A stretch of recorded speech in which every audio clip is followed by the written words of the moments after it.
যে বয়সে থাকার কথা ছিল স্বামীর ঘরে, যে বয়সে মুখে থাকতো হাসি, চোখে থাকতো হাজারো স্বপ্ন, সে বয়সে মরণবেদী ক্যান্সারের যন্ত্রণায় বিছানায় পড়ে আছেন মাহমুদা। মাহমুদা এক সাহসী মেয়ে, 4 বোনের মধ্যে সবার ছোট, ভাই নেই তাদের। বাবা মায়ের মুখে হাসি ফুটাতে সংসারের দায় কাঁধে নিয়ে গার্মেন্টসে কাজ করতেন তিনি। নিজের স্বপ্ন ভুলে গিয়ে বাবা মাকে খাওয়ানোর জন্য প্রতিদিন লড়াই করেছেন জীবন নামের কঠিন বাস্তবতার সাথে। আমার নাম মাহমুদা। আমি গার্মেন্টসে চাকরি করতাম। হঠাৎ অসুস্থ হয়ে বিছনায় পড়ছি।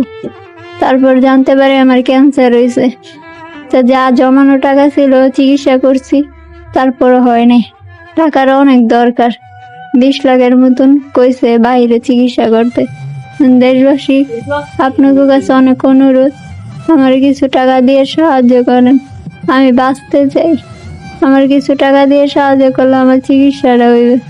আমার একটু বাঁচান আপনারা সবাই। অসহায় এই মাহমুদা আজ দেশবাসীর কাছে হাত জোর করে সাহায্যের আবেদন জানিয়েছেন। আমার এই মেয়েটা বিগত অনেকদিন যাবত অসুস্থ, আক্রান্ত হয়ে আছে। চিকিৎসার অভাব, টাকার অভাবে চিকিৎসা করাতে পারতেছি না। যদি আপনারা শহরের হাত ধরান আমাকে কখনো উপকার হইব। গিয়ে আসেন আমার মেয়েটার দিকে দেখা।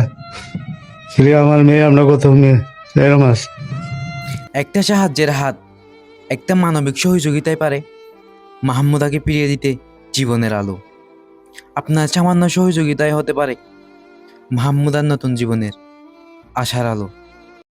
সবার কাছে অনুরোধ, ওর একটু চিকিৎসার জন্য কেউ সাহায্য করেন। 1 বছর ধরে বিছনা পড়ানো, চিকিৎসার টাকার জন্য চিকিৎসা হইতেছে না। আপনারা সবাই একটু সাহায্য করেন, আপনাদের কাছে অনুরোধ।